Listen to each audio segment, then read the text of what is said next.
아멘.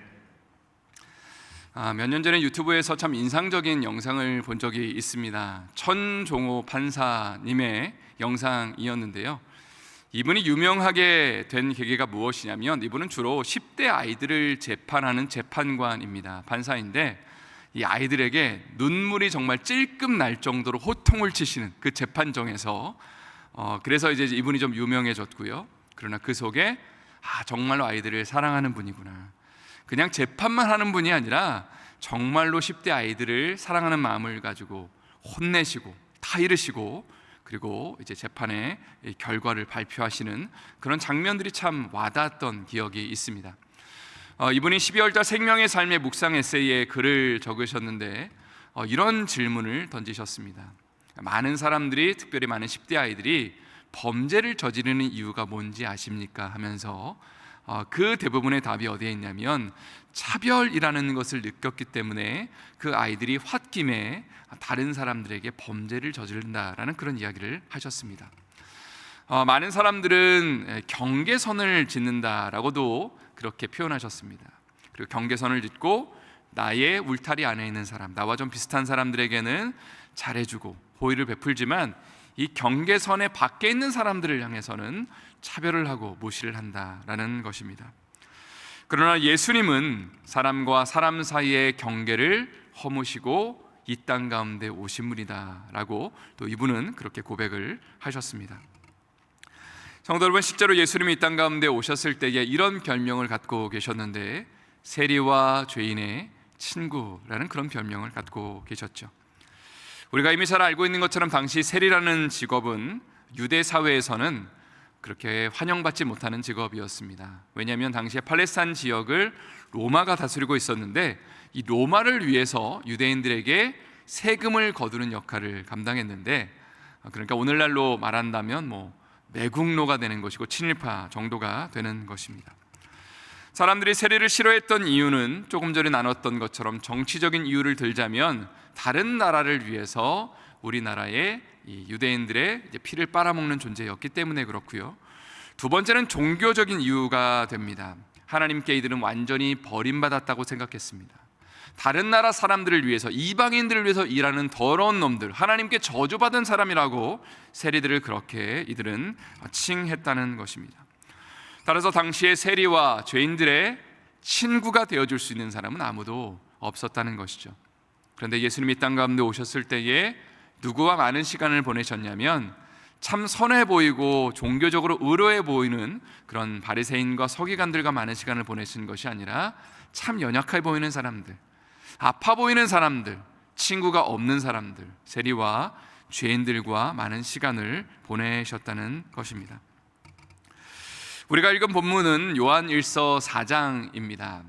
특별히 요한일서가 쓰여진 배경을 오늘 본문을 살펴보기 전에 좀 나누고 싶은데요. 초대교회 당시에는 이단들이 많이 침투되어 있었습니다. 그 대표적인 이단 중에 하나가 바로 영지주의라는 이단이었습니다. 이들의 주요한 가르침은 영과 육을 분리하는 이분법적인 가르침이었습니다. 가령 물질의 세계와 영의 세계를 분명하게 나누고 난 다음에 영의 세계는 모든 것들이 선하다, 아름답다라고 가르쳤고요, 물질의 세계는 모든 것들이 더럽고 악하다라고 가르쳤습니다. 과연 이 가르침이 여러분 맞는 가르침이었을까요?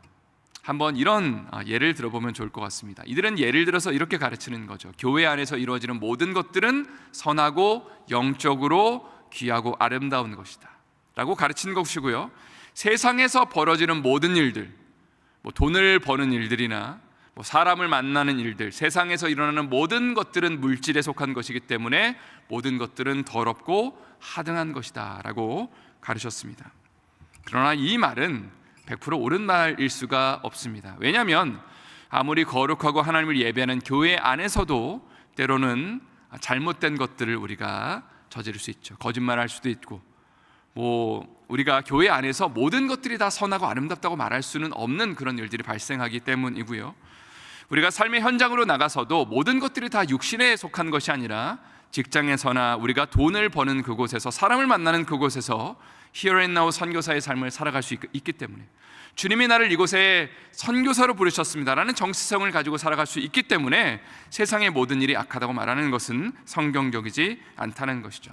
그러나 영지주의는 극단적으로 영의 세계와 물질의 세계를 경계를 둔 다음에 영은 무조건 선하고 물질의 세계는 무조건 악하다고 가르쳤다는 것입니다. 그래서 이들은 다음과 같은 주장을 펼쳤는데 신학적으로 이런 문제가 발생을 했습니다. 하나님의 아들은 육신을 입고 이 땅 가운데 오실 수 없다라고 가르쳤습니다. 왜냐하면 물질의 세계, 육신의 세계는 악하고 더러운 것이기 때문에 하나님의 아들, 그 선하시고 죄가 없으신 분이 어떻게 육신으로 오느냐, 말도 안 된다라고 그들은 가르쳤습니다. 두 번째는 우리가 만약에 영적으로 신비한 체험과 깨달음을 하게 된다면 이것은 고차원적인 깨달음을 한 것이기 때문에, 그래서 마음껏 이 세상 가운데 물질의 세계에서는 죄를 지을 수 있다라고 가르쳤습니다. 영적으로 높은 것을 이미 통달했기 때문에, 그래서 물질의 세계에서는 마음껏 살아도 된다, 죄를 지어도 된다라고 이상한 가르침을 펼쳤다는 것입니다. 이러한 배경 속에서 쓰여진 책이 바로 요한 1서, 2서, 3서입니다. 이런 배경 속에서 사도 요한은 크게 두 가지를 이야기를 하는데, 첫 번째는 복음이라는 것이 무엇인지를 분명하게 제시합니다. 복음은 하나님의 아들이 이 땅 가운데 무엇을 입고 오신 사건이죠? 육신을 입고 오신 사건입니다. 그것을 분명하게 이야기하는 것이죠. 하나님의 아들이 이 땅 가운데 완전한 사람으로 오셨습니다를 말합니다. 두 번째는 예수 그리스도의 복음을 받아들인 삶이 무엇이냐라고 질문을 했을 때, 그것은 다른 사람들을 사랑하는 삶이다, 품어주는 삶이다 라고 그렇게 도전합니다. 예를 들어서 영적으로 신령한 것들을 우리가 깨우쳤다면, 정말로 많이 기도를 하고 은혜를 받았다면, 정말로 막 목소리가 변하고 할렐루야 이런 물론 변화들을 우리가 경험하고 뭔가 은혜를 받았구나 라고 우리는 이 누군가의 변화를 보게 됩니다. 그러나 그것만으로 그친다면 그 사람의 은혜 받음은 별로 의미가 없을 것 같습니다. 사도 요한은 이렇게 얘기하는 것이, 은혜 받았다면, 영적인 것을 깨달았다면 이제는 눈에 보이는 이 세계 가운데 누군가를 사랑하고 품고 안아줘야 된다라는 것을 이야기하는 것이 바로 요한 1서의 주요 메시지라고 할 수 있습니다. 저를 이 새벽에 한번 힘차게 따라해 주시면 감사를 드리겠습니다. 사랑이 없으면 아무것도 아닙니다. 요 얘기를 지금 오늘 본문에서 하고 있는 것입니다. 자, 요한 1서 4장 7절 말씀을 한번 다 같이 읽어보도록 하겠습니다. 시작. 사랑하는 자들아, 우리가 서로 사랑하자. 사랑은 하나님께 속한 것이니 사랑하는 자마다 하나님으로부터 나서 하나님을 알고. 여기 보면 우리가 서로 사랑하자라고 그렇게 권고하고 있습니다. 세상에는 여러 종류의 사랑이 존재합니다. 특별히 헬라어의 사랑이라는 단어를 보면 크게 네 가지로 나눠질 수 있는데, 에로스라는 사랑은요, 많이 들어보셨을 겁니다. 남녀 간의 이성의 사랑을 표현하는 단어이고요. 스트로게는 부모와 자식 간의 사랑, 필레오는 친구 간의 사랑. 이 단어에서 이제 필라델피아라는 단어가 왔습니다. 아가페는 하나님과 사람 간의 사랑을 가리킵니다. 근데 오늘 본문에 우리가 서로 사랑하자라고 그렇게 되어 있는데, 오늘 본문을 다시 한번 7절을 띄워주시면요, 서로 사랑하자라고 되어 있는데, 여기서의 사랑은 이 네 가지의 사랑 중에 아가페의 사랑을 가리키고 있습니다. 그러니까 지금 사도 요한이 말하는 사랑은 그저 인간과 인간 사이의 어떤 에로스적 사랑도 아니고, 스로게 사랑도 아니고, 필레오의 사랑도 아니고, 아가페의 사랑을 이야기를 하면서 우리가 서로 이 아가페의 사랑을 실천하자라고 도전하고 있는 것입니다. 또 오늘 본문에 보면 사랑의 대상이 어떻게 표현되어 있냐면 7절에 우리가 서로 사랑하자라고 되어 있죠. 우리가 서로 사랑하자. 사랑의 대상은 다른 사람들이 아니라, 1차적인 사랑의 대상은요, 세상 밖에 있는 사람들이 아니라 바로 교회 안에 성도 간의 사랑을 지금 이야기하고 있습니다. 그래서 우리가 서로를 사랑하자라고 이야기를 하고 있는 것입니다. 사실 우리가 멀리 있는 사람을 사랑하는 것은 비교적 쉬운 것 같습니다. 바깥에 기아 가운데, 전쟁 가운데 있는 사람들을 우리가 좀 사랑합시다 하면서 이제 우리가 지정 헌금을 할 때도 있죠. 그럴 때는 우리가 이제 이 사랑을 실천하는 것은 쉽습니다. 그러나 옆에 있는 성도들, 그리고 우리 집안에 있는 가족들, 우리의 배우자나 자녀들을 온전히 사랑하는 것은 참 실천하기가 어렵다는 것이죠. 오늘 본문의 7절과 8절 말씀 다시 한번 저희 힘차게 읽어보도록 하겠습니다. 시작. 사랑하는 자들아, 우리가 서로 사랑하자. 사랑은 하나님께 속한 것이니 사랑하는 자마다 하나님으로부터 나서 하나님을 알고 사랑하지 아니하는 자는 하나님을 알지 못하나니 이는 하나님은 사랑이심이라. 7절에 보면 사랑은 하나님께 속한 것이다 라고 이야기를 하고 있습니다. 다시 말해서 7절 한번 띄워주시죠. 사랑의 원천은 하나님이시다라는 것입니다. 그리고 사랑하는 자마다 하나님으로부터 나서 하나님을 알고 누군가를 사랑하지 않으면 하나님도 제대로 알지 못하는 것이다. 여기에 사랑은 무슨 사랑이라고요? 네 가지의 종류의 사랑 중에 아가페의 사랑을 지금 계속 이야기하고 있습니다. 오늘 말씀을 묵상하면서 이런 질문을 던지게 됩니다. 그렇다면 우리가 누군가를 사랑해야 되는데, 서로를 사랑해야 되고 성도들을 사랑해야 되고 예수님 안에 있는 사람들을 사랑해야 되는데, 과연 이 사람들을 사랑한다는 것이 도대체 구체적으로 무엇을 의미할까요? 이런 질문을 던지고 싶습니다. 고린도전서 13장 말씀을 한번 우리가 보기를 원하는데요, 사랑장으로 알려져 있습니다. 우리가 누군가를 사랑하는 것이 무엇을 의미하는지 고린도전서 13장 1절부터 3절의 말씀을 한번 다 같이 읽어보도록 하겠습니다. 내가 사람의 방언과 천사의 말을 할지라도 사랑이 없으면 소리나는 구리와 울리는 꽹과리가 되고, 내가 예언하는 능이 있어 모든 비밀과 모든 지식을 알고 또 산을 옮길 만한 모든 믿음이 있을지라도 사랑이 없으면 내가 아무것도 아니요, 내가 내게 있는 모든 것으로 구제하고 또 내 몸을 불사르게 내어줄지라도 사랑이 없으면 내게 아무 유익이 없느니라. 여기 보면 우리가 교회 안에서 행하는 많은 일들이 묘사되고 있습니다. 방언을 하고 천사의 말을 하고 예언을 하고 믿음의 행동을 하고, 특별히 3절에 모든 것으로 구제하고 내 몸을 불사르게 내어준다. 사실 이런 것들이 우리가 생각하는 사랑의 모습인데, 그런데 사도 바울은 이렇게 선언하죠. 이 모든 것들이 있는다 하더라도 사랑이 없으면 소리나는 구리가 되고 울리는 꽹과리가 되고 아무 유익도 없고 아무것도 아니다 라는 이야기를 하는 것입니다.